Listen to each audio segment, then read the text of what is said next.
Bismillahirrahmanirrahim. Assalamualaikum warahmatullahi wabarakatuh. Alhamdulillahi alamin. Wa bihi nasta'inu ala umuri dunya waddin. Wassalatu wassalamu ala asyrafil anbiya'i wal mursalin wa ala alihi wa ashabihi ajma'in, amma ba'du.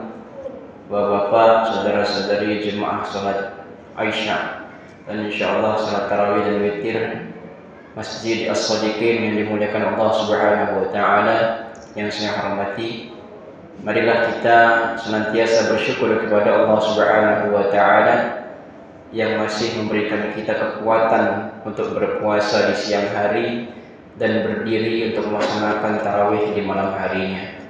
Salawat dan salam semoga tercurah kepada Nabi Muhammad sallallahu alaihi wasallam yang telah mencontohkan kepada kita bagaimana menghidupkan malam-malam Ramadan dengan penuh kekhusyuan. Hadirin rahimakumullah, salat tarawih bukan sekedar tradisi Ramadan. Salat tarawih adalah bagian dari qiyamul lail yang memiliki keutamaan yang sangat besar. Rasulullah SAW bersabda, barang siapa yang menegakkan Ramadan karena iman dan mengharapkan pahala, maka diampuni dosa-dosanya yang telah lalu. Hadis riwayat Al-Bukhari dan Muslim. Menegakkan Ramadan dalam hadis ini dipahami oleh para ulama kita, yaitu menghidupkan malam-malam Ramadan dengan salat tarawih. Seringkali kalau kita lihat di awal Ramadan, di mana-mana masjid penuh shaf rapat, namun seiring berjalannya waktu jumlah jemaah mulai berkurang. Mungkin dikarenakan adanya rasa lelah pekerjaan atau adanya godaan kenyamanan rumah membuat langkah terasa berat. Padahal justru disitulah nilai perjuangan menegakkan Ramadan. Ibadah yang dilakukan saat semangat sedang tinggi-tingginya itu baik, tetapi ibadah yang dijaga ketika rasa malas datang, itulah yang menunjukkan kesungguhan. Rasulullah SAW sendiri tidak pernah meninggalkan yang namanya qiyamul lail. Bahkan kaki beliau SAW bengkak karena lamanya berdiri. Ketika ditanya, mengapa engkau wahai Rasulullah beribadah sedemikian rupa, padahal dosa-dosamu telah diampuni? Maka beliau SAW menjawab, tidakkah aku menjadi hamba yang bersyukur?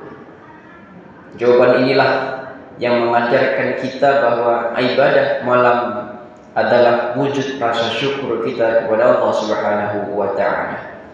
Tarawih juga menjadi sarana kebersamaan. Kita berdiri di dalam satu shaf, mendengarkan ayat-ayat Allah, merasakan ketenangan yang mungkin tidak kita temukan di tempat yang lainnya. Ada suasana yang berbeda ketika hati sama-sama tertuju kepada Allah. Itulah kenikmatan iman yang tidak dapat ditukar dengan apapun. Jika rasa malas datang, ingatlah bahwa langkah kaki kita menuju masjid itu dicatat sebagai pahala. Kaki kanan meninggikan derajat, kaki kiri mengampuni dosa-dosa ketika kita langkahkan. Setiap ayat yang kita dengar menjadi cahaya, setiap sujud menjadi bukti kerendahan hati di hadapan Allah. Jangan sampai kita termasuk orang yang kuat menahan lapar di siang hari, tapi tidak kuat untuk berdiri di malam harinya. Marilah kita menjaga semangat tarawih ini hingga akhir Ramadan. Tidak perlu memikirkan berapa rakaatnya, tapi jagalah konsistensinya. Karena yang Allah lihat bukan panjangnya berdiri semata, tetapi kesungguhan, ketulusan dan kesinambungan dalam ibadah. Mudah-mudahan Allah Subhanahu wa taala menguatkan langkah kaki kita untuk terus menuju masjid, melapangkan hati kita dalam qiyamul lail dan menjadikan setiap rakaat sebagai penghapus dosa serta mengangkat derajat kita di sisi Allah Subhanahu wa taala. Amin ya rabbal alamin. Demikian, assalamualaikum warahmatullahi wabarakatuh.